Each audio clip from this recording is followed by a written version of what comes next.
the negative index, we've got this here as an example to discover the negative index. So if we consider a squared divided by a to the power 5, there's two ways we can look at that and two ways we can successfully do it. We can use index law 2, which you might remember as a to the x divided by a to the y, same base, is a to the x minus y. And we might use that straight up. So we've got 2 and 5, so that would be a squared divided by a to the 5th would equal a to the 2 minus 5, which is a to, that's a negative index, isn't it? A to the negative 3. But that's following index law 2, so it should be right. Okay, another method for doing the same thing is by cancelling. So we have a squared divided by a to the power 5. We can write that vertically as a fraction, which is a squared over a to the 5. It's the same thing. And if we expand the numerator and the denominator out, in other words the top and the bottom, a squared is a times a. We expand the bottom is a times a times a times a, and lastly the 5th one times a. Now cancelling is really just a way of saying divide the top and the bottom by the same thing. So we divide the top and the bottom by the same thing. And we're allowed to do that with fractions because it has the same overall value. So let's cancel those. So remember, cancelling is a little bit misleading because it does leave something behind. If we divide the top and the bottom by a, like that, there is a 1 there because I've divided the top by a, so a divided by a leaves a 1, and a divided by a leaves a 1. Whoops, cancel that one, and another one on the bottom. So what are we left with? Alright, we need to tidy that up. So on the top we're left with 1 times 1, which is 1. On the bottom we're left with a times a, which is a cubed, times 1 times 1. So that's a cubed times 1, which is a cubed. Now these started in the same with the same expression, so they should be equal to each other. So this here equals that. It also equals that. So these two things here must be equal. They don't look the same, but we've used two valid rules from maths and we've done them correctly, so it implies that those two things are the same, even though they don't look the same. Not exactly the same, at least, anyway. Let's have another look at something else. We'll explore something else in this table, and we can see that we have index form in the top row and the basic numeral on the bottom row. So 2 to the power 4 is 16, 2 to the power 3 is 8, 2 to the power 2 is 2 squared, which is 4, 2 to the power 1 is 2. And notice how we're dividing by 2 each time, as you can see. But these are all things that you could either use your calculator, or you might know them off by heart, or you can just work them out quite easily some other way. 2 to the power 0 is the 0 index, so that's 1. We're still dividing by 2 as we go, to go from one cell to the next as we go from left to right. So the next one, if we follow that, would be 2 to the negative 1, because we are going down by 1 in the index. So we should also be following this pattern, dividing by 2. What's 1 divided by 2?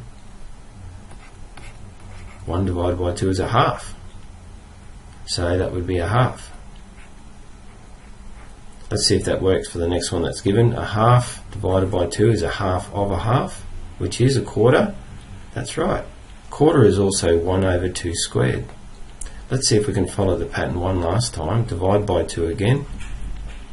So a quarter divided by 2 is a half of a quarter. If you think about a pizza, if you have a quarter of a pizza and you cut that into half, you got an eighth.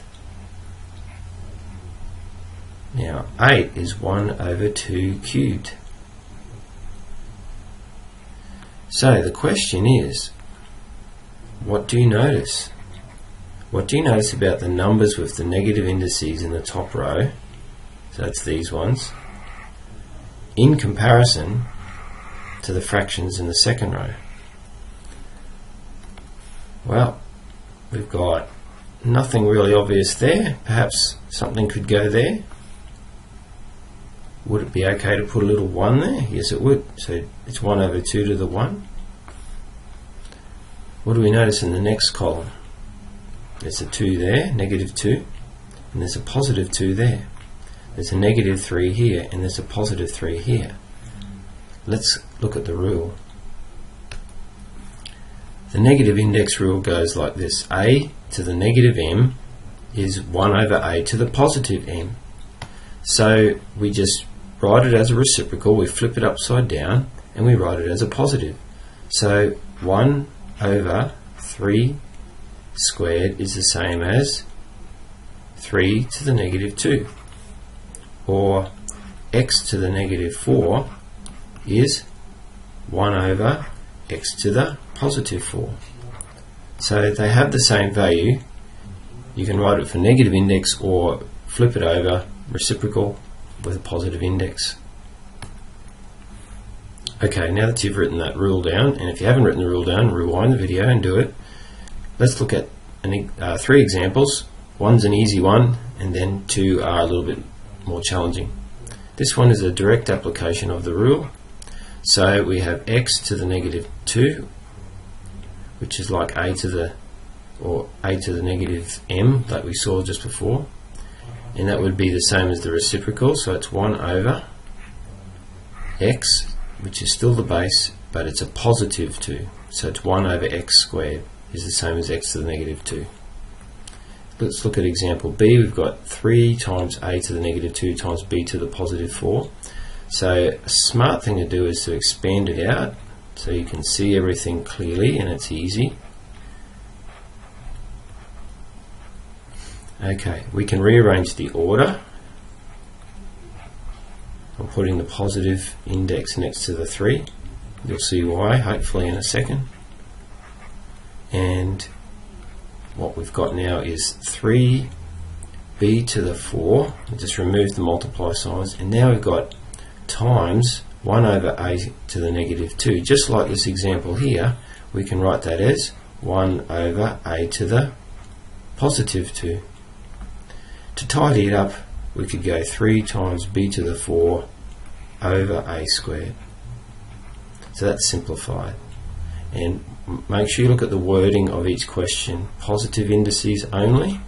Has our final answer got positive indices only? Yes, it has. Last one, 5 over x cubed times y to the negative 4. I'm going to expand the bottom.